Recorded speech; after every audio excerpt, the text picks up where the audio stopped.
네, 여러분의 저녁 파트너 김종석입니다. 양평 고속도로와 관련해서요.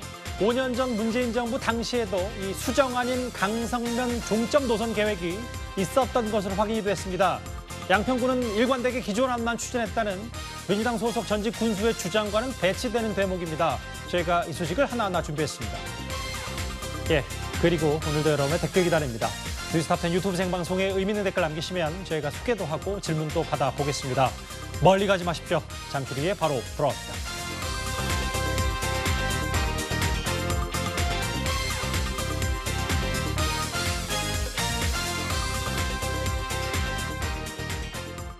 예, 오늘도 뉴스탑10이 자랑하는 뉴스 고수 네 분과 함께합니다.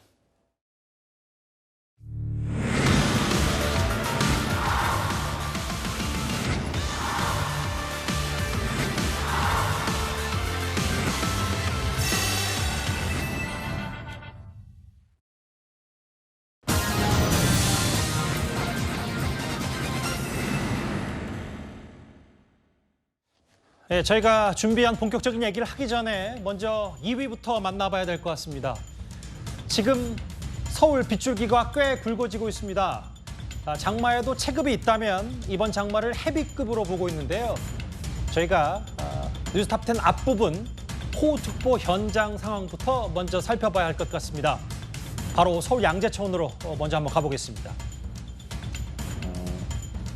지금 보시는 것처럼 강남 서초에도 꽤 많은 비가 쏟아지고 있습니다. 육안으로도 양재천 물이 불어나는 걸 좀 실감할 수 있는데요.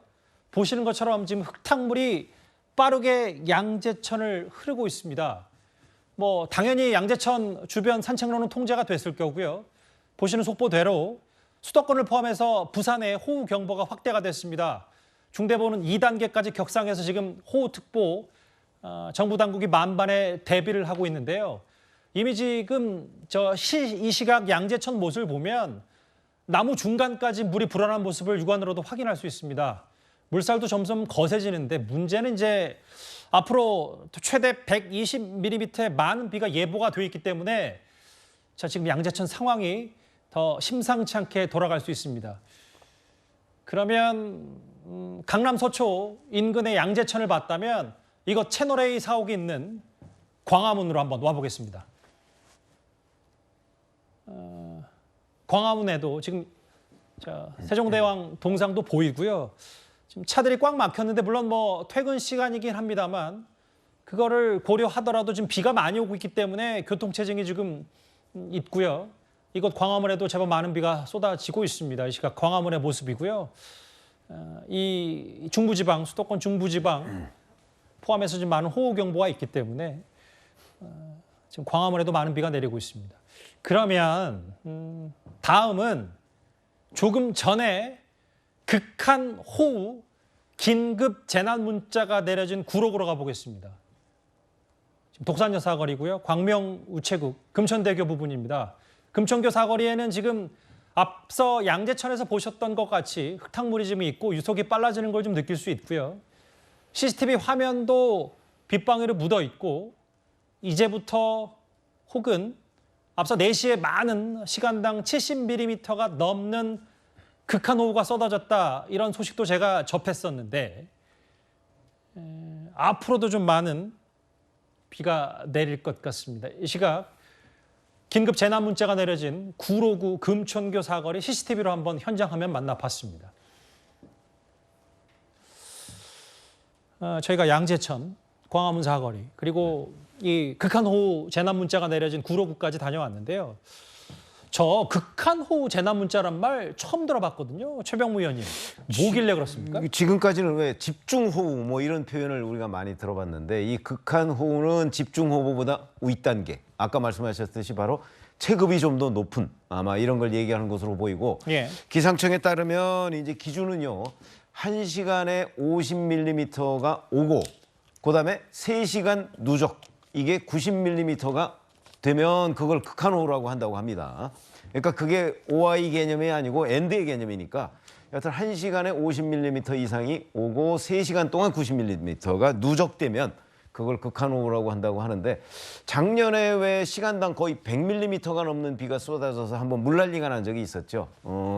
그런 경우가 이제 극한호우에 해당한다고 우리가 볼 수 있겠습니다. 예, 극한호우 긴급 재난 문자를 발송했고 다시 한번 좀 설명을 드릴게요. 왜냐하면 갑자기 오늘 뭐 오후 4시 즈음에 구로구에 계셨거나 혹은 동작구에 계셨던 분들은 아니 도대체 극한호우가 뭐야라고 다소 놀라셨을 텐데 누적 강수량이 1시간에 50mm 이상이고 3시간 누적 강수량이 90mm 이상 동시 관측돼 이렇다. 이번 호우가 얼마나 좀 기상청, 정부 당국에서 만반의 대비를 하고 있는지 좀 알 수 있을 텐데 근데 중간에 또 여러 우여곡절이 있어서 시스템 오류도 좀 있었다고 하더라고요. 그렇죠. 이게 지금 6월 15일에 시험적으로 도입을 해가지고 채 한 달이 안 됐습니다. 이게 뭐가 다르냐면은 기존에는 기상청에서 체크를 해서 위험하다 그럼 행정안전부로 보내고 행정안전부에서 재난문자를 발송하는 시스템이었는데 작년에 그 호우에 의한 피해를 입고 보니 좀 신속한 대응을 할 필요가 있다. 그래서 이 지금 극한호우에 대해서는 기상청에서 직접 문자를 발송하게끔 시스템이 짜여져 있거든요. 예. 그러다 보니까 채 한 달 안 되는 시간 동안에 시스템이 구축이 조금 미비한 점이 있어서 요번에 이제 시스템 오류에 의해서 문자가 좀 잘못 발송된 부분이 있다고 합니다. 근데 예. 이게 기존 시스템은 그대로 있기 때문에 뭐 전혀 알림이 안 갔다거나 뭐 이런 것은 아니고 예. 추가적인 내용으로 기상청에서 직접 관리하는 부분에 대해서 미비점은 있으나 예. 시범 단계이기 때문에 이것도 이제 보완을 해가지고 실질적인 이런 도움을 줄 수 있는 보완이 있어야 될 것으로 생각이 됩니다. 지금 앞을 보기 어려울 정도로 많은 비가 쏟아지고 있고 서울 전역에요. 앞에 지나갔던 속보 한번 다시 부탁드려도 될까요? 그 극한호우 관련해서요. 예, 어디 지역에 극한호우 재난 문자가 발송이 됐냐? 구로, 영등포, 동작. 그러니까 대체적으로 한강 이남 서울 구에 첫 재난 문자가 발송이 됐는데 문제는 이제 지금부터 시작이라는 점이 좀 많이 만반의 대비를 좀 해야 되겠죠. 지금 이 시각 동작대교에 꽤 많은 비가 쏟아지고 있고 아마 지금 올림픽대로 동작대교 남단 부근인 듯한데 지금 차량들이 가다서달 반복하고 있으면서도 좀 비가 많이 오는데 한강을 봐도 조금 더 빗줄기가 굵어진 느낌이 들거든요. 그 소정숙 국장님. 네. 근데 이번 비를 물론 헤비급 장마라는 표현도 있지만 최근 장마 추세가 비가 멈췄다가 갑자기 많이 쏟아지는 국지성 호우기 때문에 더 대비하기 좀 어려운 거잖아요. 그렇습니다. 아마 기상청에서도 예보하는데 굉장히 좀 어려움을 겪고 있지 않을까 이렇게 좀 추측이 되고요. 과거와 이 패턴 자체가 완전히 바뀌었죠. 과거에 장마하면은 시청자분들께서도 기억하시겠지만 시작해서 그야말로 긴 비가 계속 내리는 기간이 이어졌었는데 요즘에는 뭐 이게 갑자기 비가 막 호우가 내리다가 또 오후에는 또 해가 쨍쨍 뜨고 이러한 현상 또 지역별로도 굉장히 다릅니다. 뭐 네. 남부지방은 비가 엄청 쏟아지는데 수도권은 해가 쨍쨍하다든지 이런 식으로 굉장히 지역별로 그리고 유형별로 변화가 급변한 이런 현상을 보이고 있기 때문에 예. 결국 이 아마 시청자분들께서는 수시로 이 기상 상황을 기상 예보를 좀 확인을 하시면서 급변한 상황에 좀 대비를 하실 필요가 있지 않을까 싶고요. 어쨌든 이게 갑자기 시간당 오늘 밤에도 뭐 70mm 이상 온다 이런 지금 예보도 나오고 있는 상황이기 때문에 여러 가지 위험에 좀 각별한 주의를 하셔야 되지 않나 생각이 됩니다. 특히 저희가 가장 중요하고 지금 비가 많이 온 중심 3곳을 CCTV 영상을 한번 봤는데 특히 보신 것처럼 저 양재천 부분에서 꽤 많이 물이 불어나는 게 좀 실감할 수 있거든요. 양재천. 나무 거의 이제 윗부분까지 물이 차오르는 모습까지. 이번 헤비급 장마 이제 시작입니다. 내일 새벽까지 폭우가 예보가 돼 있고요. 대략적으로 수도권을 포함한 중부지방에 최고 120mm의 많은 비가 쏟아질 걸로 보입니다. 비 피해 없도록 각별히 유의하셔야겠습니다. 저희가 실시간으로 또 서울 시내 지역 관련 호우특보 속보가 들어오면 바로바로 전해드리도록 하겠습니다. 이제 저희가 준비한 주제로 하나하나씩 가보겠습니다.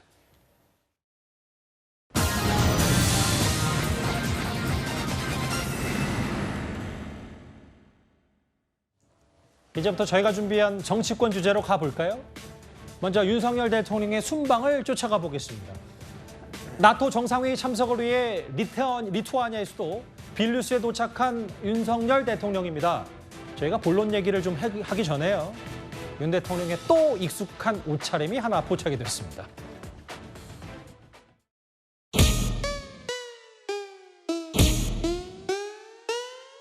Lights, camera, action. I see you looking at my PIC. I know. 그게 땡겨 좀 더 땡겨봐봐 기동 차지. 저희가 좀 스케치 위주로 먼저 좀 짚어보려고 해서 다소 좀 가벼운 얘기로 시작을 해볼게요. 윤 대통령 이 경량 패딩을 얼마나 좋아하는 겁니까? 글쎄 우선 연도별로 보면 3년 전에 입었던 거하고 지금 똑같은 거예요. 예. 아마 같은 제품으로 보입니다. 3년 전에 검찰총장을 그만두고 난 뒤에 이제 집에서 사실상 칩거 상태에 있었잖아요.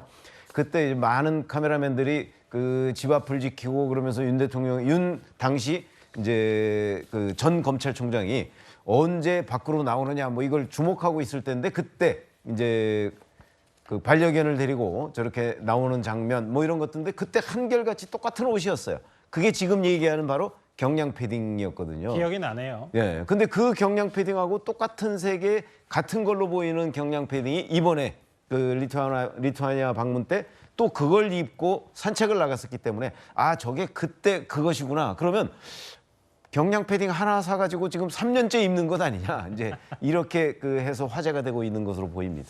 그 소정숙 국장님, 네. 사실은 뭐 대통령의 드레스 코드도 여러 해석들이 좀 나오고 실제로 좀 과거에 한 예능 프로그램에 윤 대통령이 출연했을 때 왜 김건희 여사가 옷 없는 사람처럼 똑같은 옷만 입냐고 뭐라 했다. 근데 저처럼 뚱뚱한 사람은 편한 옷이 좋다고 했다.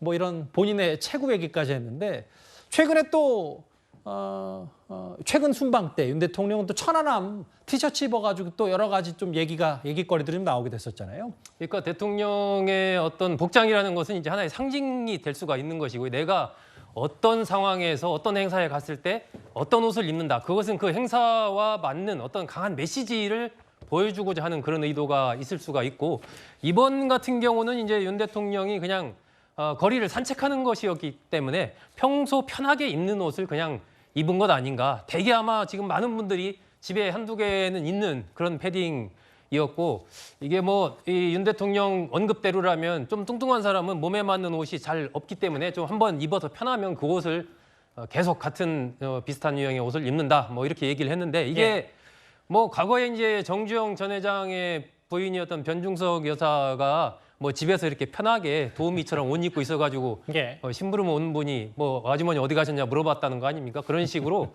어쨌든 윤 대통령도 뭐 대통령이라는 최고 통치권자이지만 평소에 뭐 즐겨 입는 편한 옷을 또 저럴 때는 입는 뭐 보통 사람과 같은 그런 모습을 보여준 것이 아닌가. 어떤 강한 상징성보다는 그런 좀 편리성적인 측면에서 패딩을 입은 것으로 그렇게 좀 생각합니다. 저 이른바 애착 패딩 말고도 이번 순방에 화제거리 하나 더 있습니다. 그 리투아니아 수도 저 거리에서 아메리칸 파이가 울려 퍼진 사연이 있다는데요. 윤 대통령 부부가 저 리투아니아의 수도인 빌뉴스 산책에 나섰다가 미 상원 의원을 우연히 만났습니다. A long, long time ago, I can still remember how that music used to make me smile. And now I knew if I had my chains.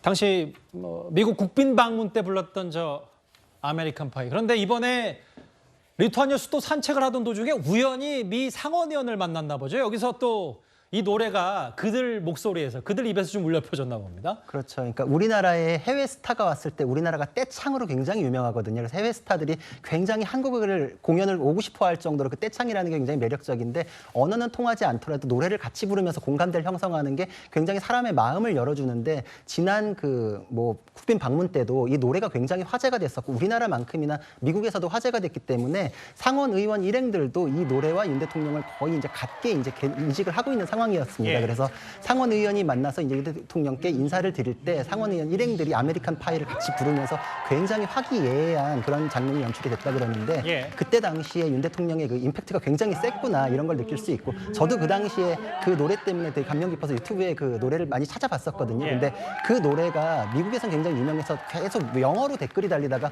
우리나라 사람들이 서로 대화를 하더라고요. 댓글들이 좋죠. 이 노래 정말 좋죠. 이렇게 소통하는 또 다른 계기가 됐던 걸 한번 봤었는데 예. 하나로 연결하는 그런 또 역할이 되지 않았었나 이런 생각이 듭니다. 그 미 대표단 직원들이 떼창하는 현지 영상이 있었으면 참 좋았을 텐데 일단 아메리칸 파이가 워싱턴 DC가 아닌 리투아니아의 수도 빌뉴스에서도 울려 퍼졌다. 화제거리 중심으로 좀 시작을 해봤다면 본론 얘기를 좀 해보겠습니다. 윤석열 대통령 이번 나토 회의 참석의 주요 목적은 북핵 대응 공조 강화일 겁니다. 최근 한 외신과 인터뷰에서 힘을 통한 평화가 확실하고 북핵의 억제 의지가 중요하다. 북한 핵무기 개발 야욕보다 강하다. 북한의 핵무기 개발 야욕보다 강하다. 뭐 이런 저런 얘기를 했는데 소영주 대변인님 이번에 나토 회의 참석자 북핵 공조 어떻게 좀 판단하세요? 일단 나토 회의 자체 저번에도 봤지만 이 국제사회와 북한의 핵 개발에 대해서 공동 대응한다는 것은 당연히 이제 그 지금 남북 관계가 이런 경색된 분단 이 국가에서 당연히 대통령으로서 할 일이다. 저는 그런 생각이 들고요. 일단 뭐 힘 통한 평화가 확실하다. 이게 이제 윤석열 정부의 그 대북 정책인 것 같아요. 한반도 정책인데 중요한 거는 이제 한반도의 비핵화 부분을 어떤 방식으로 푸느냐에 대해서는 조금 더 이제 고민을 하실 필요가 있다라고 저는 늘 말씀드립니다. 예. 하지만 이제 나토 회의에서 저희가 주목할 부분들은 일본 기시다 총리를 만나잖아요. 후쿠시마 오염수 방류에 관한 예. 이야기를 할 것인데 지금 이 북핵 부분은 북핵 부분대로 뭐 나토 회의에서 풀어가더라도 일단 지금 국민들이 가장 궁금해하고 관심사로 가지고 있는 것은 후쿠시마 오염수 방류를 일본이 지금 빨리 진행하려고 하는데 대통령께서 기시다 총리를 좀 설득을 해서 이 부분을 좀 국민들의 불안을 잠재운 뒤에 방류하는 쪽으로 갈 것인지 아니면 기시다 총리가 바라는 대로 빨리 방류할 수 있도록 설득을 당할 것인지 그거는 이제 좀 지금 국민들이 지켜보고 있으시니까 윤석열 대통령께서 국민 특히나 국익을 중시한다 했잖아요. 외교는 국익이다. 예. 그래서 대한민국 국익에 뭐 부합되는 그런 좀 설득력 있는 그런 좀 발언들을 통해서 후쿠시마 오염수 방류를 좀 어느 정도 한 수개월 정도는 연장할 수 있는 그런 계기가 됐으면 좋겠다라는 좀 말씀드립니다. 북한의 핵 억제 의지, 전 세계의 억제 의지가 북한의 야욕보다 강하다는 얘기. 서영주 대변인께서 잠시 오염수 얘기를 하셨는데 저희가 뒷부분에 오염수 얘기가 있지만 얘기 나온 김에 짧게만 해볼게요. 최근에 방한한 그로시 IAEA 사무총장이 사실 그 민주당 여러 반발이 있었을 때 후쿠시마 오염수보다 북한의 핵을 더 걱정해야 된다. 이런 얘기를 언론 인터뷰에서 했었거든요. 뭐 잘 아시다시피 후쿠시마 오염수는요 IAEA가 검증을 했지만 예. 그 검증이라는 건 일본이 앞으로 이 후쿠시마 오염수를 뭐 알프스를 통해서 정화한 다음에 그다음에 뭐 바닷물로 희석해서 방류하겠다 뭐 이런 계획 아니겠습니까?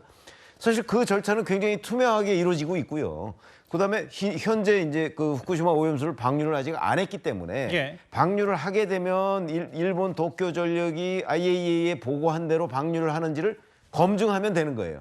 검증해서 만약에 그대로 안 한다고 하면 제동을 걸면 되고 그대로 할 경우에는 과학적으로 문제가 없다. 이게 이제 IAEA의 결론인데 그거는 다 투명하게 지금 만들어지고 있거든요. 예. 근데 문제는 그로시 사무총장 말대로 북한 핵 문제는 지금 전혀 우리가 알 수도 없는 상황이고 뭐 핵무기가 있다고는 하는데 어디에 얼마가 있는 것인지 또 예를 들어서 저 풍계리 핵실험장에서 지금 뭐 비가 오고 뭐 그럴 거 아니겠습니까? 그리고 거기가 뭐 폐쇄됐는지 최근에 뭐 다시 또 뭐 공사를 다시 재개하는 움직임도 있고 이렇다는데 예. 그렇게 되면 거기에서는 뭐 삼중수소 등 아니면 여러 가지 핵물질들이 바다로 흘러나오지 않는지 이런 게 전혀 검증이 안 되고 있어요. 그러니까 그로시 사무총장 입장에서 본다면 그래도 그 일본에서 보고한 대로 투명하게 이루어지고 있는 후쿠시마 오염수 방류보다는 예.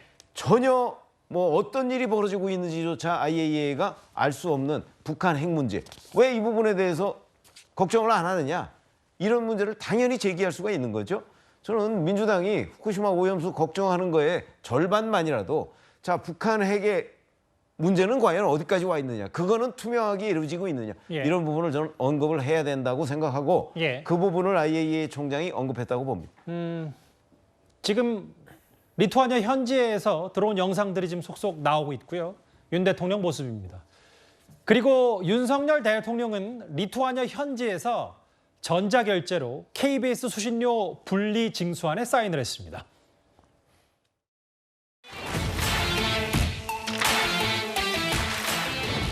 저는 TV가 없고 그래서 신청하자마자 바로 수리가 돼서 안 냈거든요. 한 번도 내지 않았고 그래서 불편함도 사실 못 느끼고 총 투표수 58,251표 중 약 97%에 해당하는 56,226표가 통합 징수 방식에 대한 개선에 찬성표를 던지셨습니다.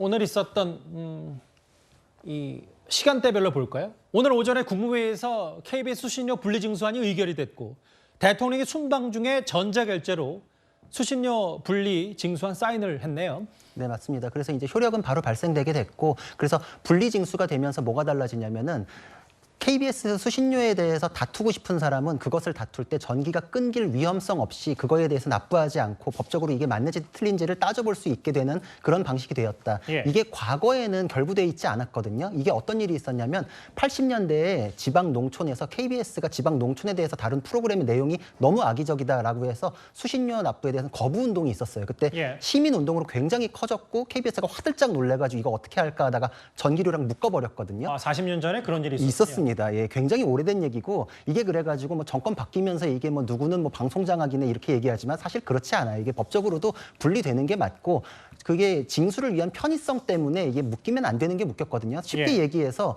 우리가 뭐 취득세, 등록세, 증여세 뭐 이런 각종 세금을 전기료랑 묶으면은 세금 징수가 굉장히 쉽겠죠. 근데 왜 그렇게 안 하냐? 그렇게 하면 안 되는 거거든요, 법률상으로. 그러니까 왜 그 중에서 수신료만 묶었냐? 아무런 논리 필요성이 없이 그냥 편하게 확보하기 위해서 그랬던 건데 시민들이 예전에는 40년 전에는 그 프로그램에 마음에 안 들면 KBS에 대해서 항의도 하고 나는 그거에서 거부하겠다라고 할 수 있었는데 묶이고 나니까 나는 단수되는 것처럼 그런 불이 생활의 기본이 되는 그 필요한 이제 공급을 못 받게 되는 것이거든요. 이거에 대해서는 사실 박주민 의원도 2017년에 그 시청자들의 선택권을 존중한다 그러면서 분리에 대한 법안을 낸 적이 있어요. 당시 민주당에서도 그랬었다. 그렇죠. 예. 그러니까 이거는 사실 이제 와가지고 똑같은 내용인데 방송 장악을 위한 시도다라고 하는 건 좀 굉장히 궁색하고 이거는 국민에 대한 선택권 그리고 또 이 수신료에 대해서 정말 그 KBS의 주인으로서의 국민에 대한 그 권리를 보장하기 위한 차원에서 받아들여야 되지 이걸 묶었던 것이 오히려 문제지 푸는 것은 사실 법리적으로는 이게 타당한 내용입니다. 순방 중에 전자결제를 한다. 이게 대통령으로서는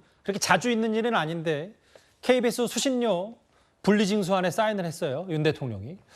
그 정리를 좀 더 해보면 소종석 국장님. 네. 그러면 앞으로 TV가 없는 가정 요즘에 적지 않잖아요. TV가 없는 가정들이 적지 않은데 수신료 안 내도 된다. 조금 더 구체적으로 설명을 좀 부탁드릴게요.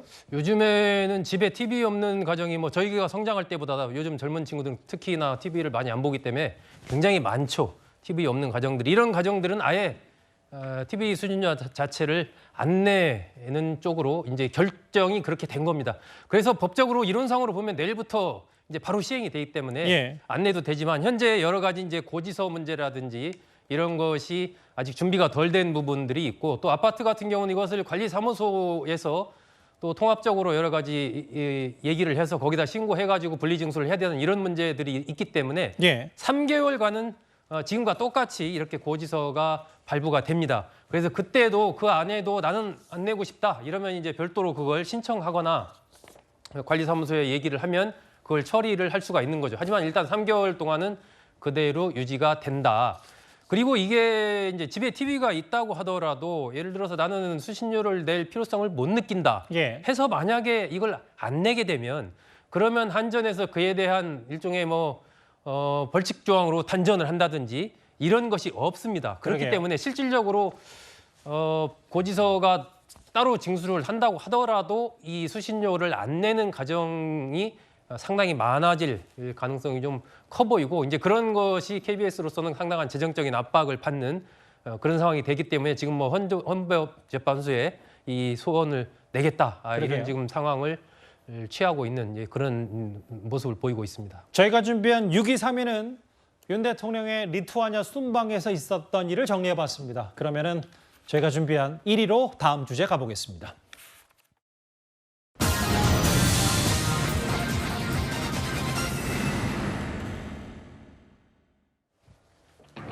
또 다른 상위권 뉴스가 기다리고 있습니다. 그 서울 양평 고속도로는 아시는 것처럼 양평 군민들의 15년 수건 사업이라서 그동안 우여곡절들이 꽤 많았을 거로 짐작이 됩니다. 그런데 새롭게 알려진 사실들이 있는데요. 이미 5년 전, 그러니까 문재인 정부 당시 결정된 양평군 기본 계획에 수정안 노선이 담긴 걸로 확인이 됐습니다. 추진안본이 정병국 전 의원이에요. 16년에 추진을 했답니다. 예타 통과할 수 있는 가장 짧은 안, 가장 비용이 적게 드는 안으로 하나 만들어냅시다. 이렇게 해서 시작을 했다는 거죠.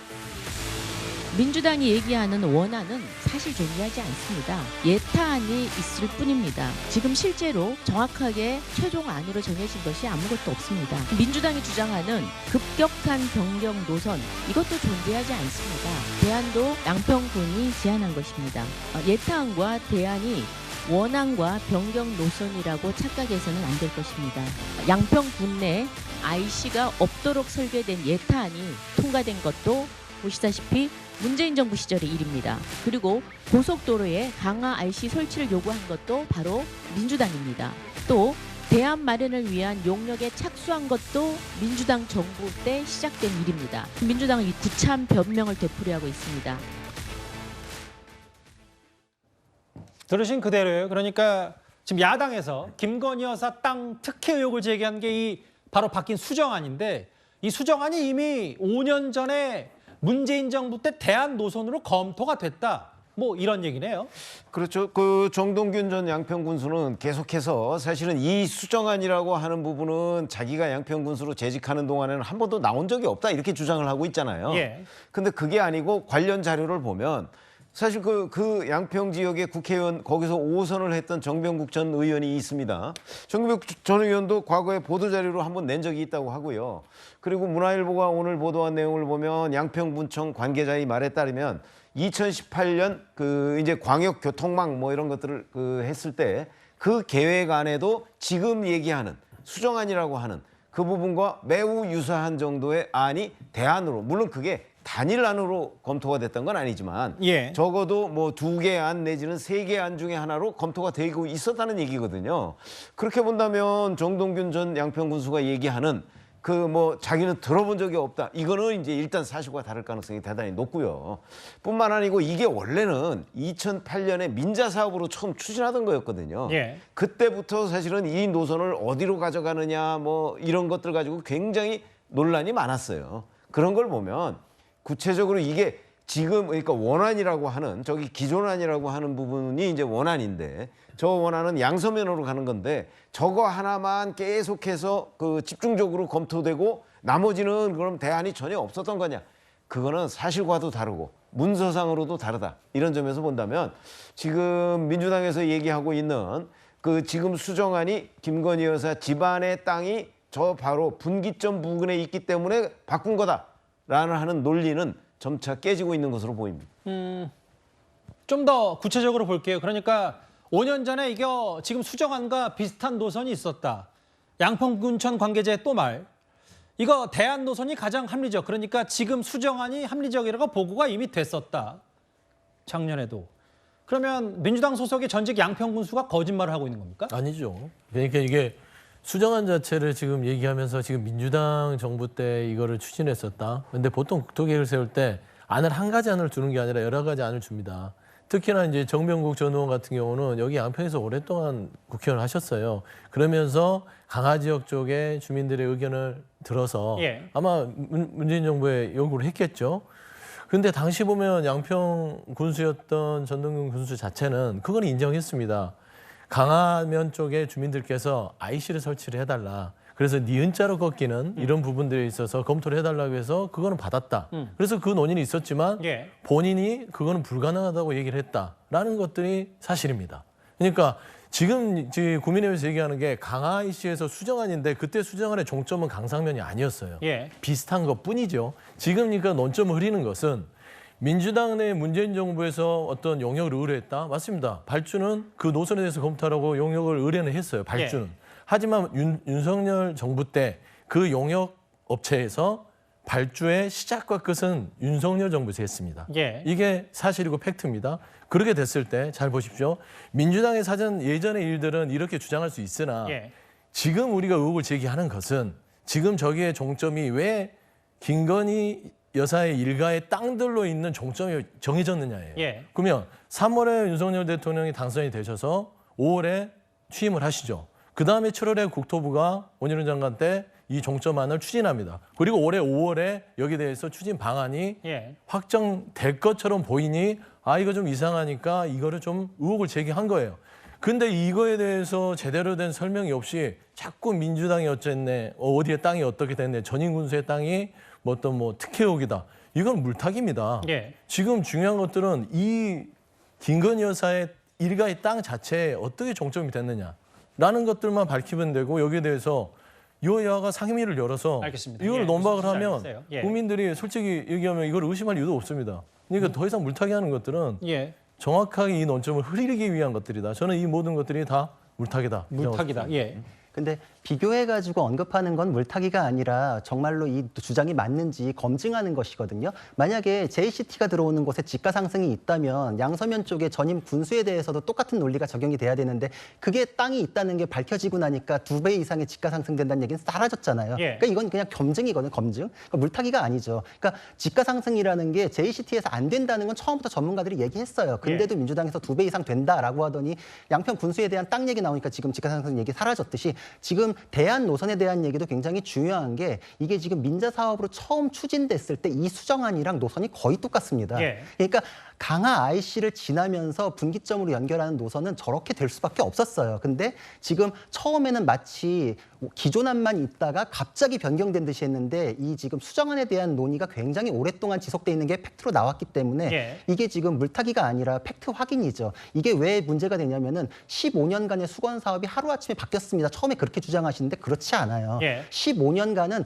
도로를 놓자라는 논의가 있었던 것이고 그 노선이 어떻게 결정되는 것인지는 기존안, 수정안, 3안 통해 가지고 검증을 하는 것입니다. 예. 거기서 예타가 만약에 이제 굉장히 뭐 확정된 내용인 것처럼 말씀을 하시는데 예타라는 건 경제성 평가거든요. 그게 국가재정법의 근거예요. 그러니까 경제적으로 이게 가능하냐. 500억 이상 투입되는 사업에서 국가재정이 300억 이상 들어갈 때 그냥 예타를 하는 것인데 예타 안으로 검토했다라는 게 도로를 깔아보자는 얘기가 있는 것이고 거기에서 다시 또 적합하냐, 환경에 대한 파괴가 없냐, 주민에 대한 피해가 있냐, 주민에게 어떤 것이 더 유리하냐 이거에 대한 거는 변경안으로 얼마든지 논의가 되는 것이기 때문에 하루아침에 변경된 게 아니고 가덕도 신공항 같은 경우에는 20년간 수건 사업이었는데 예. 그때는 그 프랑스 용역업체에다가 용역 줬다가 마음에 안 드니까 전면 백지화했다가 20년 만에 추진됐어요. 그러니까 예. 이런 사례들이 얼마든지 있기 때문에 이게 뭐 하루아침에 변경됐다거나 기존 안만 있었다거나 이런 내용은 아닙니다. 어쨌든 알려지기로는 지금 수정안, 그러니까 야당에서 김건희 여사 땅 특혜 의혹을 제기한 그 수정안도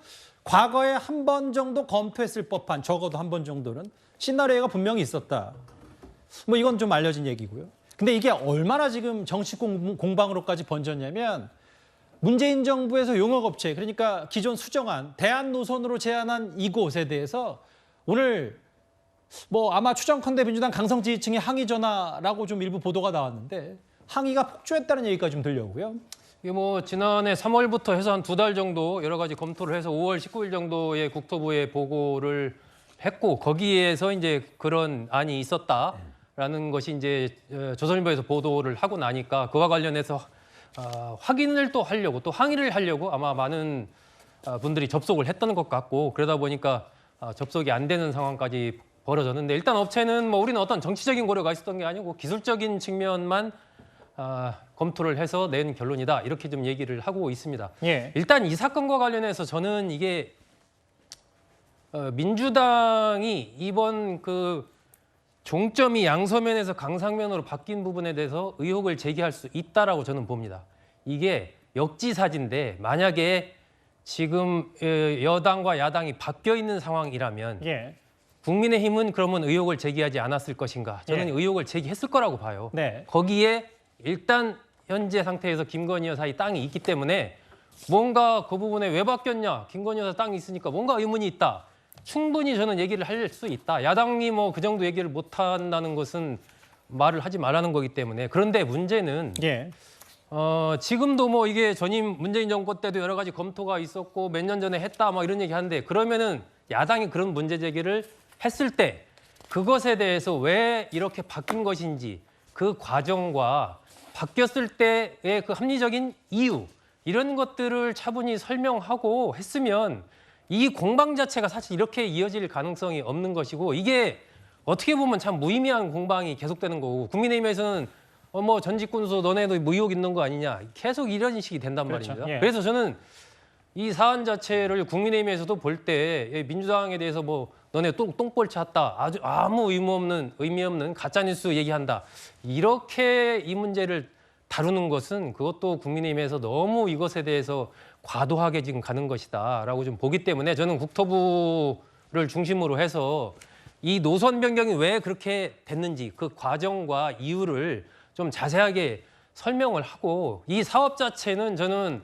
어쨌든 양평 국민으로서는 굉장히 중요한 수건 사업이기 때문에 알겠습니다. 여야가 빨리 접점을 좀 찾아서 재개하는 쪽으로 가야 된다 이렇게 생각합니다. 저희가 준비된 질문들이 많아서 바로 넘어가려고 하다가 제가 소정숙 국장께 질문 하나만 더 드릴게요. 그런데 말씀하셨던 논평 취지는 공감하면서도 이게 민주당에서 제기했던 건 마치 김건희 여사 땅이 거기 있으니까 갑자기 국토부가 급격하게 단기간에 노선을 확 바꿨다라고 얘기를 했는데 어쨌든 지금 나오는 얘기는 5년 전에도 이미 또 다른 시나리오 중에 수정안이 하나 있었다는 건 그거는 지금 얘기했던 팩트와는 전혀 180도 다른 문제 아닌가요? 그러니까 그런 부분을 예를 들면 국토부에서 이 얘기를 할 때 예. 야당에서 이제 거기 김건희 여사 땅 있으니까 뭔가 그것 때문에 일부러 땅값 올리려고 뭐 봐준 거 아니냐 이런 식으로 이제 문제 제기가 나왔을 때 예. 그게 아니고 우리는 이러이러한 이유 속에서 검토를 해서 이런 과정을 거쳐서 이렇게 하는 게 가장 합리적이라고 생각했다. 이 얘기를 왜 차분하게 국민들한테 야당에 설명을 뭐 하지 지금도 그걸 하고 못하고 있는 건 아닌지 모르겠어요. 그냥 예. 사업을 접는 쪽으로 가느냐는 거죠. 그런 것이 오히려 알겠습니다. 더 이슈를 예. 키운 것이 있기 때문에 그 과정에서 오히려 과거에도 이런 일이 있었고 이렇게 예. 차분히 설명을 했으면 이 이슈 자체가 이렇게까지 예. 왔을까 하는 부분에 저는 상당한 의문이 있는 근데 거죠. 이제 사실 뭐 차분한 설명이 어느 정도냐에 따라서는 또 이 시선이 다르니까 무슨 말씀인지는 알겠어요. 문재인 정부 때도 이미 이런 시나리오가 있었다는 게 지금 확인이 됐고 뭐 그런데 민주당 소속의 전임 양평군수는 양평군은 일관되게 원안 기존안만 있었다라고 얘기했으니까 이 부분은 팩트 체크가 반드시 필요합니다. 그 국토부 주장도 과거에도 이걸 검토했었는데 그러니까 기존안보다 수정안이 더 합리적이라는 입장입니다. 양평 군민들 목소리 잠시 한번 듣고 오겠습니다. 동네 쉽게 머리 위에다 그냥 도로를 이고 자는 거지 뭐. 그것도 산속도 아니고 동네 한가운데. 그러면 그거는 좀 너무하잖아요. 서울 가려면 5시간, 6시간 무조건 기본이야. 지방세는 제일 많이 막히지. 서울에서 빨리 내려갔으니까. 고속도로 옆이라 손님들 아무도 살라고도 안 할 거야. 시끄러워가지고. 김건희 씨 땅이 강화면에 있었다고 말이 돼요. 그건 없던 날씨가 생기는 거니까. 어쨌든 국토부 얘기는 뭐 누구 땅이 어디 있건 이건 다 일단 접어두면 네. 지금 기존 안보다 변경된 수정안이 좀 더 고속도로 뚫기 합리적이다 이 주장을 계속하고 있는 겁니까? 그렇죠. 아니 고속도로를 놓게 될 때 그 예를 들어서 차량이 이제 너무 그 교통량이 증가하니까 그걸 좀 분산시키는 효과. 그다음에 그 짓는 데 들어가는 돈 뭐 이런 것들을 다 놓고서 하지 않겠습니까? 그게 바로 지금 얘기하는 저 세 개 노선안 비교입니다. 거기에 보면 예를 들어서 교통량이나 아니면 IC를 설치해서 양평 군민이 이용할 수 있도록 하느냐 없도록 하느냐 또 설치할 때 과연 돈이 얼마나 드느냐 환경 훼손은 어느 것이 더 많이 되느냐 뭐 이런 부분을 가지고 쭉 비교를 검토한 끝에 결국은 강상면 그러니까 수정안이라고 하는 안이 합리적이다라고 얘기해서 그걸 가지고 이제 주민 설명회 이런 걸 통해서 의견을 수렴하려고 했던 거거든요. 예. 그런데 이제 갑자기 그 강상면 안에 대해서 그 지금 종점이라고 표현하고 있는데 사실은 종점이 아니고요. 그거는 분기점이죠. 중부내륙 고속도로하고 만나는 분기점입니다. 그렇죠. 우리가 종점이라고 하면 뭔가 거기에서 거기까지 갔다가 차량이 나갈 수 있는 IC의 개념으로 생각하기 쉽잖아요. 그건 아니거든요. 이건 분기점이기 때문에 거기서 차량이 나갈 수가 없습니다. 예. 그런데 그렇게 됐는데 그 부분에 김건희 여사 그 집안에 뭐 땅이 좀 있다. 뭐 이것 때문에 이제 그 이쪽으로 변경한 것 아니냐. 뭐 그 땅값을 올려주기 위해서 이런 게 의혹의 핵심이거든요. 그러면 이제 과연 IC라는 거와 분기점의 차이 뭐 이런 것들도 지금 민주당에서는 제대로 검토해보지 않고 무조건 그냥 김건희 여사 집안에 땅이 있다는 것만 가지고 의혹을 제기한 거거든요. 저도 의혹을 제기할 수는 있다고 보는데 예. 제기할 때는 보다 더 확실하게 뭔가 근거 자료를 좀 수집했어야 된다고 봅니다. 근데 그 근거 자료가 이게 만약 이게 IC인지 분기점인지 제대로 구분하지 않고 지금 의문을 제기한 거잖아요. 근데 분기점은 그 여러 그 건축 전문가나 도로 전문가들 그 표현을 빌면 분기점이 생긴다고 해서 그 부근의 땅값이 오른다든가 뭐 그거는 사실과 다르다 이렇게 얘기를 하고 있거든요. 예. 그렇다면 이 최초의 의혹 제기 근거 자체가 전 무너지는 거라 이렇게 보고 있습니다. 이 부분은 저만 좀 짚어볼게요. 최근에 집회에서 얘기 나온 건가요? 기존한 추진을 주장했던 최재관 민주당 지역위원장, 여주 양평의 지역구인. 고속도로는 양평 구민 때문에 뚫는 게 아니고 주말에 놀러 오는 서울 시민 때문에 뚫는 도로다. 노선이 바뀌어서 주민들이 얼마나 놀랐겠냐. 뭐 일부에서는 이 부분에 동의하는 분들도 있지만 양평 주민들도 이 말에 뿔난 분들도 좀 있더라고요. 여러 논란 발언 얘기까지는 뭐 저만 짚어봤다면, 그런데 양평 주민들의 바람과는 달리 이미 정치권의 핵심 이슈가 됐기 때문에 이게 서울 양평 실제 고속도로가 안착될 때까지는 적지 않은 시간이 걸릴 것 같습니다. 원희룡 장관과 야당 목소리를 각각 들어보겠습니다. 가짜뉴스에 대한 사과 문책을 전제로 한다면 그때 가서 뭐 저희들이 같이 머리를 맞대보겠지만 이 고속도로 개설 사업은 국토부 장관이 책임지는 사업입니다. 모든 거를 뭐 묻지 마. 기승전결 전부 김건희 특혜로 몰고 가는 그런 것을 재발 방지한다라는 아무런 보장이 없는 상태에서 이거 가도 또 못 갑니다.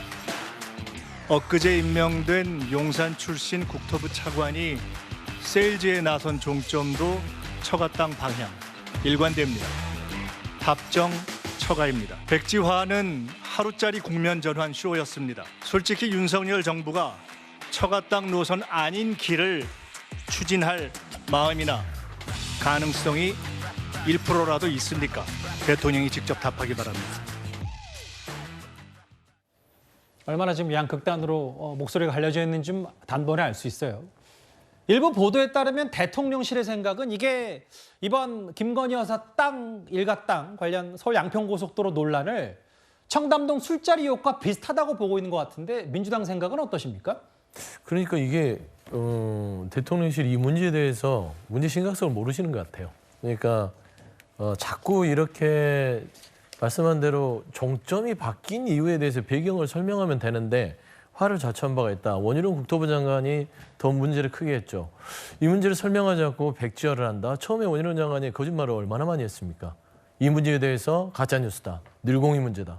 그랬더니 나중에는 뭔가 설명을 하지 않고 이 사업 안 해 하면서 만약에 계속 문제를 제기하면 이 8조 원이 들어간 이 국책 사업을 내던지는 이런 저는 헌정사상 말씀 끊어 죄송한데 없던 일로 하겠다는 백지화는 논란이 될 수 있는데 원 장관이 어떤 거짓말을 했다는 겁니까? 아니 늘공이 문제다.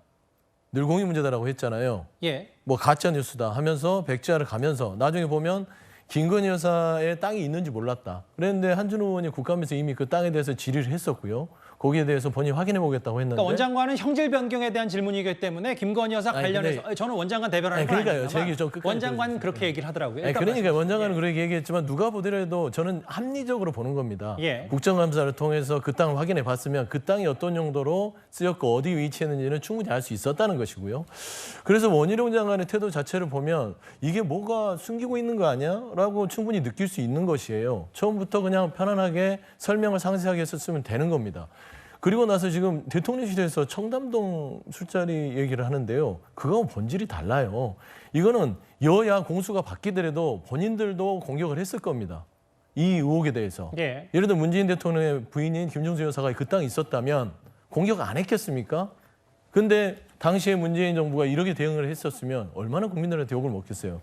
저는 이런 공세들이 더 오갈수록 이건 국정조사 특검으로 갈 수밖에 없다. 결국에는 그 종착역은 거기이기 때문에 알겠습니다. 문제를 키운 것은 이런 인식에 있어서 의혹 제기에 대해서 풀어줄 생각은 하지 않고 이거를 덮을 생각을 하는 것들은 정말 국민들한테 그 계속해서 의혹만 더 키울 뿐이라는 점을 말씀드립니다. 예. 원 장관 얘기가 나왔으니까 계속해서 민주당이 가짜뉴스 접지 않는 한 재추진은 없다고 어제도 얘기했는데 네. 오늘 일부 지지자들인가요? 혹은 뭐 서울 양평 고속도로 추진에 대해서 의견을 같이 하는 분들인지 모르겠습니다만 국토부 앞에 저렇게 응원 화환이 좀 왔다. 이 얘기가 좀 전해지더라고요. 이렇게 생각해 보시죠. 지금 그 김건희 여사의 그 도이치모터스 주가 조작 의혹, 뭐 이 부분과 관련해서 문재인 정부 때 이 검찰이 1년 넘게 집중적인 수사를 했는데 김건희 여사를 부르지도 못했습니다. 그러니까 뭐 무혐의 처분 뭐 이런 걸 다 떠나서 아예 소환 조사조차를 못했거든요. 자, 그런데 그런 사건을 놓고서도 지금까지 도이치모터스 주가 조작 연루 의혹을 제기하고 있습니다. 민주당이. 어찌 보면 민주당이 정치 공세에 관한 한 상당한 정도의 그 뭐 능력이 있는 건지 뭐 하여튼 그런 부분을 실력을 보여주고 있다고 저는 보는데 예. 자, 이 부분과 딱 관련해서 이게 이제 사실은 그 더 탐사라는 유튜브에서 증폭을 시켜놨거든요.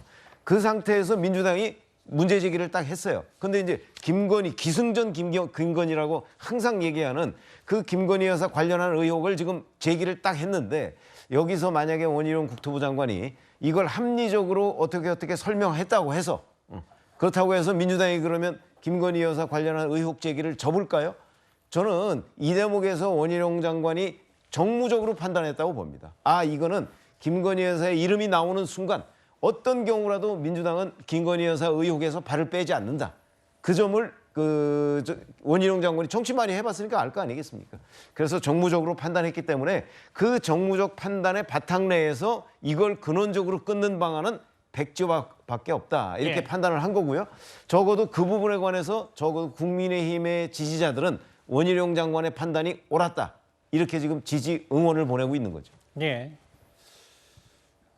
꽤 많은 화환들이 국토부 앞에 모인 것 같더라고요. 뭐 이건 화환 얘기니까 이 정도 정리하면 될 텐데 사실 여당에서 아까 서영주 대변인께서는 이제 이런 여당의 행태들이 물타기다라고 규정을 하고 비판을 하셨는데 뭐 김건희 여사 관련 의혹들이 특혜라면 김부겸 전 총리 혹은 유영민 전 장관 일가 인근 땅도 다 있으니까 이리 가면 군수 땅, 저리 가면 총리 땅, 요리 가면 실장 땅 뭐 이렇게까지 여당도 얘기하는데 이거 어떻게 좀 판단하세요? 구 변호사님께서는? 이게 그러니까 민주당에서 의혹 제기할 때 너무 키워놨다. 왜냐면 이제 김건희 여사 땅 이렇게 얘기하는데 그것도 잘못이거든요. 김건희 여사 일가의 땅인데 대대로 내려온 선산이에요. 조상묘를 모신 선산인데 이 땅을 개발하기도 굉장히 어렵거든요. 분기점이라서 아예 되지도 않지만 IC라고 하더라도 산지관리법상 산은 바꿔서 쓸 수가 없게 돼 있어요. 법상으로도 안 돼요. 근데 똑같은 논리대로라면은 전 양평군수의 땅은 산이 아니거든요. 그러니까 오히려 활용 가능성은 그쪽에 있기 때문에 민주당의 논리를 그대로 받아치는 것이다 이렇게 볼 수 있고 예. 지금 뭐 수사 필요성 얘기하는데 이게 정치적인 노림수가 있다고 봐요. 저는 이제 수사로는 사실 양쪽 다 이제 될 게 없다 이렇게 생각을 하는데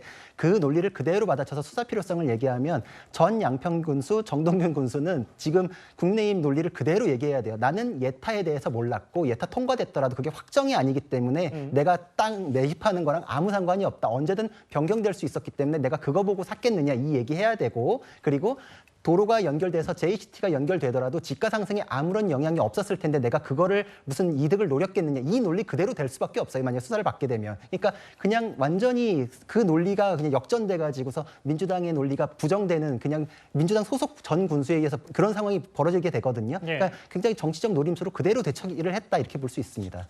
소 국장께서는 어떻게 판단하세요? 이 얘기요? 저 부분이 일단 뭐 국민의힘으로서는 그 예를 전임 군수, 전 양평 군수에도 의혹이 상당히 있는 것 아니냐.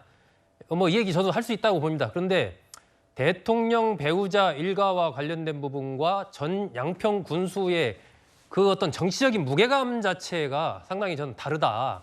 그렇기 때문에 얘기는 할 수 있지만 그것을 듣는 국민들 입장에서는 이게 정치적으로 완전히 양극화된 쪽에서 보면 서로 뭐 평등하게 이렇게 막 이쪽 의혹 저쪽 의혹 이렇게 할 수 있을지 몰라도 저는 좀 이슈의 크기 자체가 다르다라고 보고 지금 국민의힘에서 이 이슈를 다뤄가는 방법이 저는 이런 식으로 가는 부분은 그렇게 바람직하지 않다라고 생각합니다. 그리고 지금 시점에서는 가장 중요한 것이 결국 양평 군민들 이 사업 자체를 오랫동안 20년 이상 이렇게 수건 사업으로 추진을 해왔고 그러다가 겨우 이제 결정돼서 시작한 게 뭐 한 7년 이렇게 되는 상황이기 때문에 여기서 이 사업 자체가 좌초되는 것은 결코 바람직하지 않다. 그래서 여야가 더 이상 이 문제 가지고 진흙탕 싸움 할 저는 이유가 없다라고 보고요. 이것을 뭐 그렇다고 국정조사를 하자. 이건 그야말로 이제 정치 공세의 장으로 가는 것이기 때문에 그것도 저는 바람직하지 않다고 생각합니다. 결국 여야가 다시 이 문제에 대해서 머리를 맞대고 특히 이제 국토부가 중심이 돼서 어떤 안이 가장 합리적인가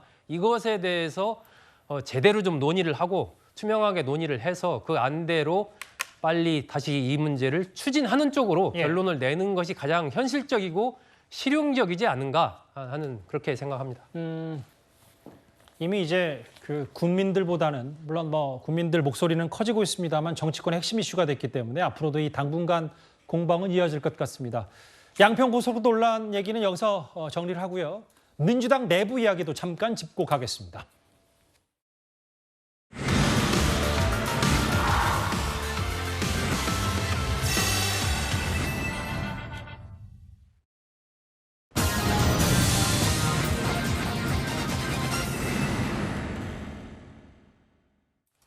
이게 무슨 뜻일까요? 개딸과 똥파리 전쟁이 터졌다. 민주당 이재명 대표가 작년에 당대표 후보 시절이었죠. 본인이 제안했던 당원 게시판 바로 어제 개설이 됐습니다. 그런데 불과 하루 만에 전쟁터로 변한 것 같습니다. 당원들이 당의 의사표현을 할 통로가 없습니다. 그러니까 막 국회의원 개인 문자번호, 전화번호 알아가지고 거기다 막 보내는 거예요. 그 당의 온라인 플랫폼을 만들어가지고 욕하고 싶은 우리 국회의원, 단체장, 당 지도부 있으면 거기다 욕할 수 있게, 비난할 수 있게 하는 칸을 만든 다음에 오늘의 가장 많이 비난받은 국회의원 땡땡땡, 2주에 가장 많은 항의 문자 받은 누구, 이달에 땡땡땡, 이런 거 한번 하려고 그래요. 이 기사 좀 접하셨던 분들 있을 거예요. 블루웨이브다. 어제 새롭게 만들어진 민주당원 전용 온라인 커뮤니티. 근데 좀 말들이 좀 만만치가 않습니다. 먼저 이현정 의원님 어떻게 한번 보셨어요? 결국은 요게 양성화 뭐 이런 거 아닐까요? 이재명 대표가 이야기했듯이 그 문자에 어떤 그 문자 폭탄 보내지 말고 이쪽에서 뭔가 상대방에 대해서 욕도 하고 하자. 그리고 제일 욕 많이 먹은 사람들 그 누군지 그것도 하자라고 했는데 참 발상이 놀랍습니다.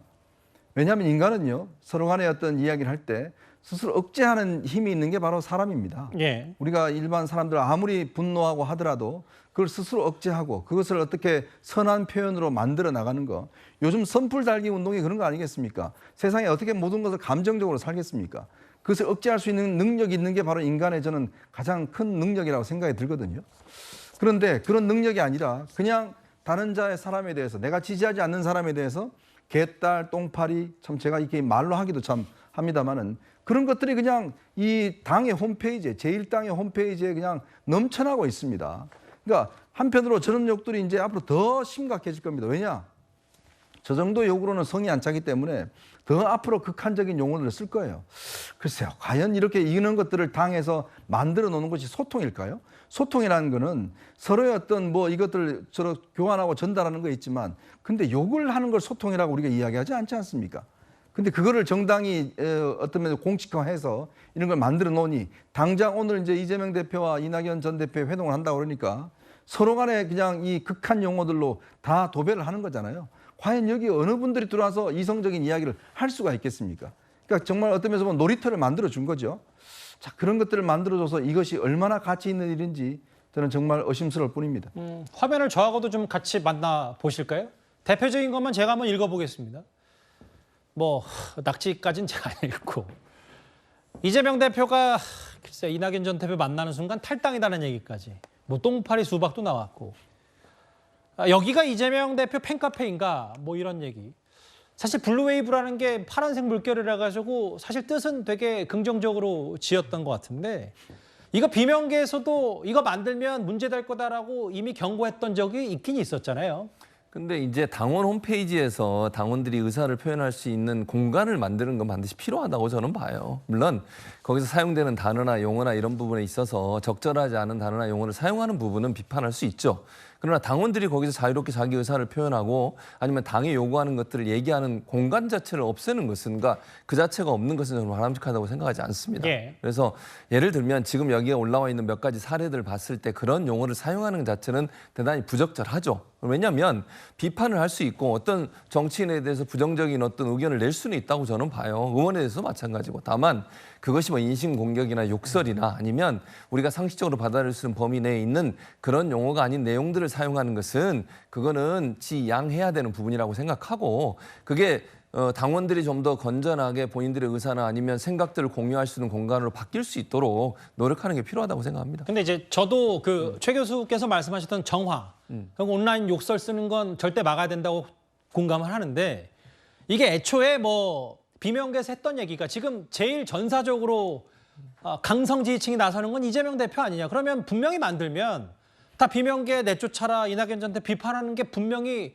눈에 보이듯 뻔할 텐데 그럼 그걸 만들어서 뭐하냐 뭐 이런 취지 때문에 사실 지적한 거거든요. 근데 사실 그렇게 얘기해버리면 공간을 만들지 말아야 돼요. 그러면 이게 얘기할 수 있는 공간이 없으면 당원들 입장에서는 자기들이 당원 당비 내고 당에 요구하는 사항들을 전달할 수 있는 통로가 필요한 거잖아요. 예. 그러니까 구더기 무서워 장 못 담근다 이런 얘기가 있는 것처럼 이런 부분들이 긍정적으로 사용될 수 있도록 당이 노력은 해야 되겠지만 그거 자체를 아예 그러면 막아버리자 이렇게 얘기하는 것은 건전한 소통까지도 막을 수 있는 위험성이 있다고 보거든요. 물론 아까 지적하신 그런 내용들도 있지만 또 건전하게 비판하는 분도 있을 수 있거든요. 예. 그런 부분들이 활성화될 수 있도록 만드는 건 필요하기 때문에 플랫폼 자체를 만들지 말자고 하는 건 저는 동의할 수 없어요. 그러니까 건전한 내용들이 올라올 수 있도록 하는 그런 노력들이 필요하다고 봅니다. 아니, 그러니까 이게 지금 소통의 창구가 없어서 이걸 만드는 거 아니지 않습니까? 당에 게시판 다 있습니다. 좀 전에 이재명 대표 이야기 들으셨잖아요.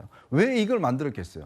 서로 지금 이 부분에 대해서 서로 하고 싶은 건데 욕하자고 만든 거 아닙니까? 이 취지가 그런 거예요. 예. 이게 무슨 게시판이 없어서 소통이 안 되는 겁니까? 뭐 민주당 홈페이지 가면 다 게시판이 있어요. 다 할 수 있습니다. 특정하게 만든 이유는 결국 이런 목적으로 만들기 때문에 결국 거기 들어가서 다 이런 이야기 하는 거예요. 그래서 의원들 입장에서도 왜 당이 이런 것들을 만들어서 활성화시키냐 그 문제를 지적하는 겁니다. 아니 욕을 하라고 만든 게 아니고 물론 표현을 그렇게 했지만 의원들에게 비판적인 입장을 낼 수 있는 공간을 만들자는 아니, 거예요. 비판적인 거는 거기서 할 수 있어요. 아니 그러니까 거기서 하더라도 또 만들어서 할 수 있는 거죠. 두 그거 분의 자체가 잘못됐다고 두 분의 얘기할 수 취지는 없어요. 다 공감하실 거고 각자의 아니, 주장은 전용 구장을 만든 거나 비슷한 얘기가 되는 거죠. 예.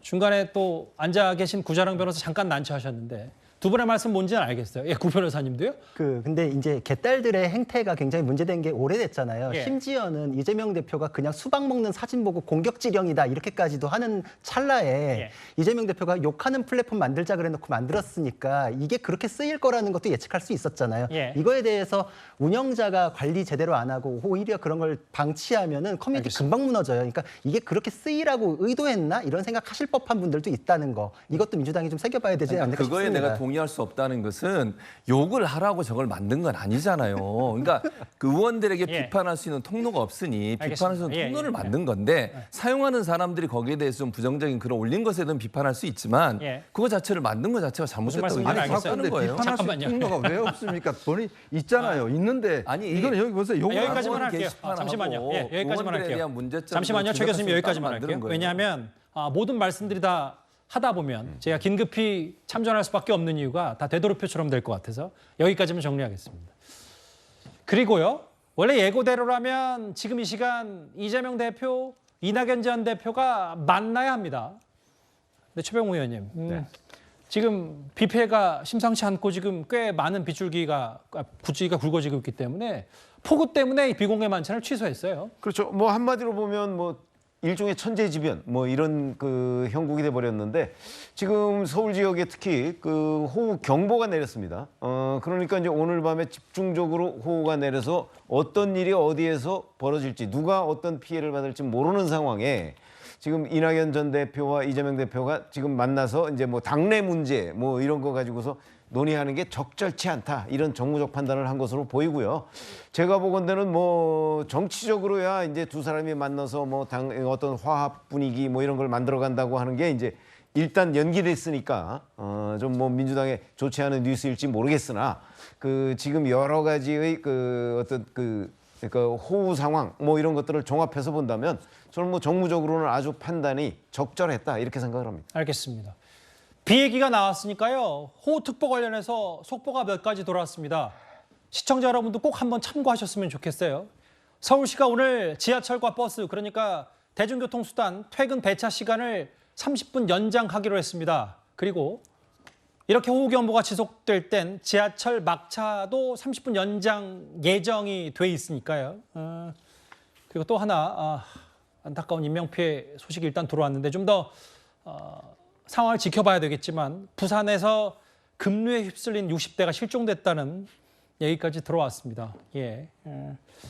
일단 퇴근길에 알아야 할 여러 서울시 관련 대중교통 시간, 배차 시간 속보가 들어왔으니까요. 꼭 한번 유념해 주시고 참고를 좀 하셨으면 좋겠습니다. 알겠습니다. 비와 관련된 얘기까지 만나봤다면요. 다음 주제는 이 얘기로 가보겠습니다.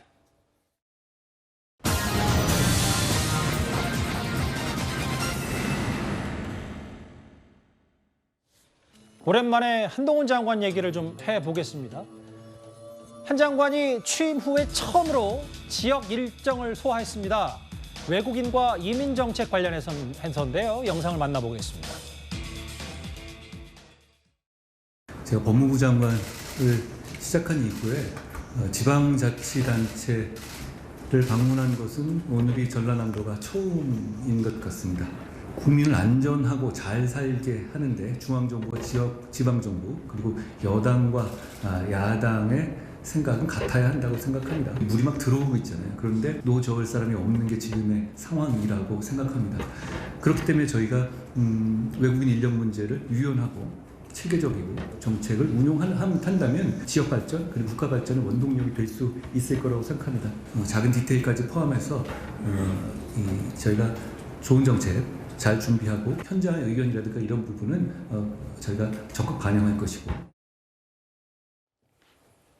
취임 후 첫 지역 순회 일정으로 전라남도를 찾았습니다. 한 장관이. 얘기인즉슨 전남지사 만난 자리에서 지역 발전이 물 들어오는데 노절 사람이 없는 상황이다. 국민이 잘 살게 하는데 여야 생각 같아야. 법무부 장관으로서 어떤 메시지라고 판단하세요? 일단 이 법무부 장관이 간 이유는 법무부 장관이 이제 비자를 이제 관리하거든요. 외국 인력에 대해서 이제 비자 발급을 관리하고 있는데 그동안 우리나라가 외국의 숙련공들에 대해서 이제 TO가 있었습니다. 작년에 우리가 이 용접공들이 한 2,000명 정도밖에 못 들어왔어요. 그러니까 일정 정도 이제 국내의 어떤 고용을 보호한다는 이유로 외국 어떤 근로자들에 대해서 이제 한정을 두고 있었는데 지금 우리 나라의 지금 중공업 특히 이제 조선업 같은 경우가 굉장히 수주를 많이 하고 있거든요. 예. 여기 현대 3호 중공업이 있습니다. 근데 여기에 지금 인력난이 굉장히 심각합니다. 왜냐하면 이게 용접공 같은 경우에 요즘 3D 업종으로 돼서 사실 우리나라 근로자들이 많이 일을 하지 않습니다. 그렇다 보니까 중공업 측에서는 해외에 있는 숙련공들을 좀 많이 좀 들여보내 주라. 특히 이 해외 숙련공들이 요즘은요. 대부분 또 일본으로 많이 갑니다. 일본이 TO가 굉장히 많거든요. 그래서 최근에 한동훈 법무부 장관이 이 TO를 3만 5천 명까지로 대폭 늘렸습니다. 그래서 지금 이제 베트남이나 이런 데서 오는 숙련공들이 많이 들어올 수 있게 하는 것이거든요. 그런 차원에서 오늘 직접 현장을 찾아가서 이런 외국의 근로자들이 들어왔을 때 어떤 문제점들이라든지 또 실질적인 이제 이 TO를 넓히는 문제라든지 그런 것들에 대해서 이제 현장 점검을 하는 그런 시간이었던 것 같습니다. 그러니까 이거는 한 장관 스스로가 뭐 이민 혹은 뭐 외국인 정책에 대한 법무 행정에 대한 지역 순회 일환인 거네요. 그렇죠. 그러면? 네. 예.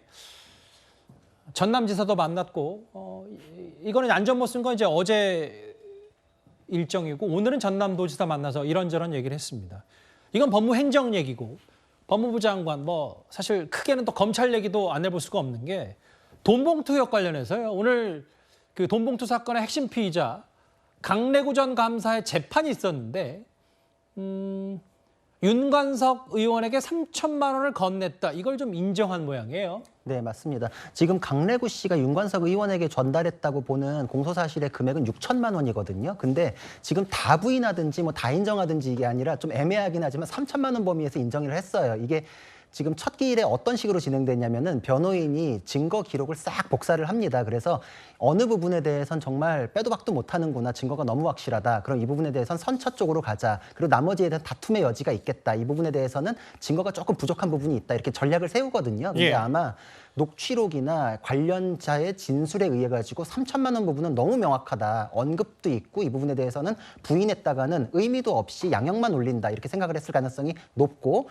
나머지 3천만 원에 대해서는 아마 3천 이렇게 갔든지 하여튼 행위가 좀 구분이 되는 것 같아요. 그래서 언급이 좀 부족하다거나 녹취에 그 명시적인 언급이 없다거나 이래 가지고 나머지 3천에 대해서는 다투자. 이제 이런 식으로 아마 전략을 세운 것으로 보이는데 문제는 일단 3천만 원에 대해서는 국회의원 전달 목적으로 자기가 준 걸 지금 인정을 했잖아요. 그러니까 지금 강래구 씨가 이렇게 인정한 마당에 윤관석 의원이나 이성만 의원이나 송영길 대표까지 올라갈 때 그냥 어쨌든 모르겠고 난 조작 수사다 이렇게 주장해왔던 건 이미 깨졌거든요. 예. 앞으로 소환될 송영길 대표는 말할 내용이 점점 더 빈약해질 수밖에 없다. 굉장히 좀 막다른 골목에 몰리지 않을까 싶습니다. 짧게만요, 구 변호사님. 여기 하나 더 있는 게 오늘 또 비슷한 취지에 새롭게 알려진 얘기가 송영길 전 대표 보좌관 박모 씨 구속영장 청구서에 전당대 돈봉투수 의원 20명이 명시돼 있다. 이름이 특정되지 않았습니다. 의미는 있는 겁니까? 의미가 있죠. 굉장히 의미가 있죠. 이게 왜냐면은 윤관석 의원에게 전달이 됐다라고 했을 때 국회의원 제공 명목으로 주었다라고 강내구 씨가 얘기를 하고 있거든요. 예. 그럼 윤관석 씨는 그거에 대해서 얘기를 해야 돼요. 내가 전달을 했다. 혹은 내가 전달할 용도로 받았지만 전달하지 않았다. 두 가지 중에 하나인데 만약에 전달하겠다면서 받았는데 전달하지 않았다라고 내가 안고 가겠다 그럼 거기서 끝나지 않아요. 왜냐면은 그렇게 했을 경우에 그게 사기가 되거든요. 그러니까 죄를 면하는 게 아니라 죄만 바뀌었다 뿐이지 법적 책임을 지는데 국회의원이 전달 목적으로 돈을 받았는데 사기쳤다라는 게 더 말이 안 되잖아요. 예. 그러니까 죄를 면하는 방법도 안 짜여지고 말도 이상해지니까 자기가 전달에 대해서 누군지는 실명을 거론하지 못하더라도 전달했다는 얘기는 흘러갈 수밖에 없는 내용이기 때문에 20명까지는 특정되고 이제 이름이 나오는지 안 나오는지는 그 이후 문제인데 전달까지는 아마 이제 쭉 이제 프레임 흘러가지 않나 이렇게 싶습니다. 이재명 대표가 지금 자막에 보시는 것처럼 20명 특정됐다. 이거에 반발을 했어요. 어떤 이유에서입니까? 그러니까 아마 이제 그 특정된 명단에 대해서 명확하지 않다고 생각하는 것 같아요. 예. 그러니까 왜냐하면 지금 검찰에서 주장하는 건 이제 재판 과정에서 어떻게 결과가 나올지는 지켜봐야 되는 거 아니겠습니까? 물론 경찰이 뭐 본인들이 생각할 때 죄가 있다고 생각해서 20명을 명시를 했는데 그 부분에 대해서 예를 들면 뭐 언론에 보도되는 내용이나 이런 부분들이 사실은 민주당에 부정적인 영향을 미칠 수 있는 거니까 그 부분에 대해 아마 얘기를 한 것 같고요. 어쨌든 뭐 20명을 수수했다고 영장에 적시를 했으니까 그 사람들이 조사를 해봐야 되겠죠. 해서 법원에서 과연 그게 죄가 되는지 안 되는지를 따져보고 나중에 어떤 결과가 나온지를 지켜봐야 된다고 생각합니다. 예. 한동훈 장관의 취임 후 첫 지역 순회 일정과 돈봉투역 관련 사건 속보까지 하나하나 만나봤습니다. 민주당과 관련이 좀 있었고 이번 주제도 물론 뭐 정부도 관련이 있습니다만 민주당과 특히 관련이 있을 겁니다. 다음 주제 바로 가봅니다. 이제부터는 사건 사고 소식입니다.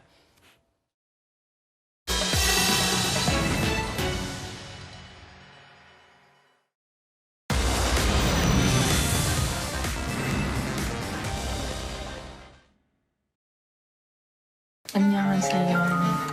준이에요. 오늘은 졸업식이에요. 졸업식 갈 준비를 합니다. 오늘 졸업식에는 제 가족들은 아무도 오지 않습니다.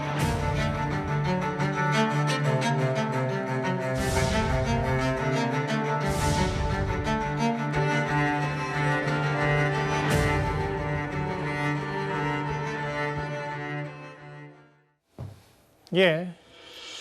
고 최진실 씨의 딸이 외할머니를 신고했습니다. 오늘 온라인에서 단연 화제가 되는 뉴스는 바로 이걸 건데요.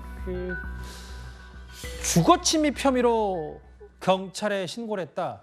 전반적인 흐름을 좀 먼저 살펴봐야 될 것 같은데요. 네, 준이 양이 자기 집에 따로 나가서 사는 외할머니가 왜 와 있냐 나가라고 했는데 할머니가 나가지 않았다는 이유로 주거침입 혐의로 경찰에 신고를 한 그런 일이 벌어졌습니다. 문제가 된 아파트는 고 최진실 씨 소유였다가 지금 준이, 환희 남매가 상속을 받아서 공동 소유하고 있는 집인데 작년까지는 이 집에서 할머니가 남매들과 같이 살았다고 해요. 예. 그런데 남매들이 성인이 되면서 할머니는 작년부터 나가서 따로 사시고 준이 양도 지금은 오피스텔을 얻어서 따로 나가 살고 지금 이 집에는 환희군만 살고 있는 것으로 알려지고 있는데 환희군이 며칠 집을 비우니까 외할머니한테 고양이 밥을 좀 챙겨주라고 했나 봐요. 아하. 그래서 외할머니가 평소에도 좀 집안일을 도와주셨다고 해요. 그래서 와서 밀린 빨래랑 청소해주고 고양이 밥 주고 이렇게 좀 쉬고 있는데 밤에 갑자기 준이 양이 들이닥친 겁니다. 그러고 왜 여기 있냐 나가라 하니까 할머니가 오빠 부탁으로 왔다. 이 밤에 어딜 가냐 하니까 안 나갔다는 거예요. 그래서 지금 뭐 주거침입 혐의로 경찰에 신고를 하고 심지어 긴급 체포를 당해서 새벽까지 조사를 받았다고 지금 알려지고 있는 상황이거든요. 그런데 좀 이해가 가지 않는 부분은 이게 설령 이 준이 양의 실거주 여부에 따라서 뭐 주거침입죄나 퇴거불응죄 이런 게 성립이 될 수 있다고는 하더라도 그 검토를 할 수는 있겠지만 근데 보통 이런 경우에 경찰이 출동하면 가족관계이기 때문에 현장에서 좀 갈등을 중재를 하고요. 네. 그리고는 나중에 또 더 이제 법적 대응하고 싶으면 고소 절차를 밟으라 이렇게 안내를 해주고 돌아가거든요. 그런데 긴급 체포까지 됐다는 게 조금 이상한 부분인데 준이 양 얘기로는 할머니가 출동한 여경을 밀치고 욕설을 했다 이렇게 얘기를 하고 있어요. 지금 뭐 그런 상황 때문에 체포가 된 건지 아니면 두 사람이 정말 극한 대치 상황까지 갔는지는 좀 살펴봐야 될 것 같습니다. 이게 사실 가정사가 얽혀 있을 수밖에 없기 때문에 여러 내막은 저희가 다 알 수 없어도 최준 씨 얘기는 외할머니가 과거 예전부터 본인 돈을 빼돌렸다 이렇게 얘기를 하고 있는 거네요. 네, 지금 재산 갈등도 있고 또 준이 양이 외할머니가 자신을 차별대우했다, 오빠와 뭐 이런 얘기도 하고 있는 것 같은데요. 예. 지금 2시간 전에 최준희 양이 글을 올렸어요. 자기 SNS에. 뭐라고요? 올려서 나는 계속해서 할머니한테 차별 대우를 받아왔고 할머니가 내 재산에 계속해서 내 돈으로 오빠의 학비를 댔다 뭐 이런 내용이 있고 앞으로 추가적인 지금 법적 대응도 예고를 한 상황이어서 굉장히 좀 씁쓸한데요. 지금 준희 양 얘기는 할머니가 남아선호 사상을 가진 분이고 오빠만 챙겼고 자기한테 사랑을 주지 않았고 또 자기 돈을 마음대로 갖다 썼다 이런 얘기를 하고 있어서 좀 자세한 어떤 내용들은 좀 더 어떻게 진행될지는 좀 지켜봐야 될 것 이게 같습니다. 사실 저희 같은 이제 일반 세간에서 봤을 때 고 최진실 씨 가족을 보면 정말 많은 생각들이 좀 들잖아요, 모두가. 근데 이제 아들인 최한희 씨 얘기는 조금 더 다르고요. 이거 글쎄요. 이 경찰 조사까지 갔기 때문에 저희가 좀 뉴스로 준비할 수밖에 없는데 이거 좀 어떻게 전개가 되는 겁니까? 환희군 소속사에서 얘기하는 걸로는 할머니가 지금 보호자로서 정말 최선을 다해서 자기들을 키워줬다, 감사한 마음을 가지고 있다 이렇게 얘기를 하고 있는데 준희 양은 이모 할머니랑 같이 많은 시간을 보냈고요. 환희군은 지금 이 외할머니와 좀 시간을 많이 보낸 그렇게 지금 양육이 그렇게 돼가지고 유대 관계가 조금 다른 것 같습니다. 그런데 아까 준희 양이 SNS에 올린 사진에 보면은 이 외할머니가 오빠한테 나 잘해줬다고 얘기를 하라 이렇게 문자를 보낸 걸 캡처해서 올렸거든요. 근데 이게 지금 가족 내부의 일이라서 자세한 사실관계는 알 수는 없지만 그래도 지금 누구도 감당하기 힘든 알겠습니다. 아픔을 겪은 가족이기 때문에 좀 서로 보듬는 모습이 좀 있으면 좋지 않겠나 싶습니다. 경찰까지 출동했던 얘기까지 길지 않게 8.15 만나봤습니다. 다음 주제 마지막 주제입니다.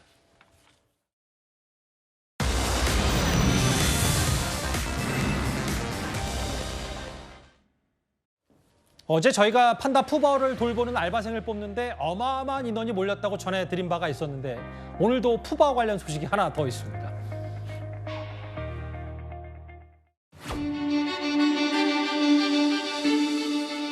많이 힘들다 그지? 아이고 많이 힘들어. 아 그래도 얼마나 잘하고 있는지 몰라 아이고.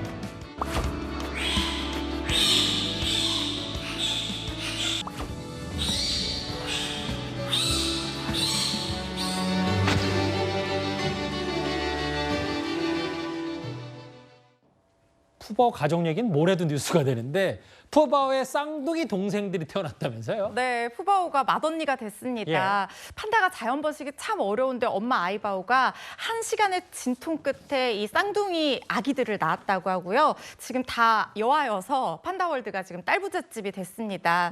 아이바오가 이 푸바오의 육아 경험을 토대로 아이들 상당히 잘 돌보고 있다고 하고요. 이 반가운 소식에 우리나라뿐만 아니라 중국 대사관에서도 축하 메시지를 보내왔다고 해요.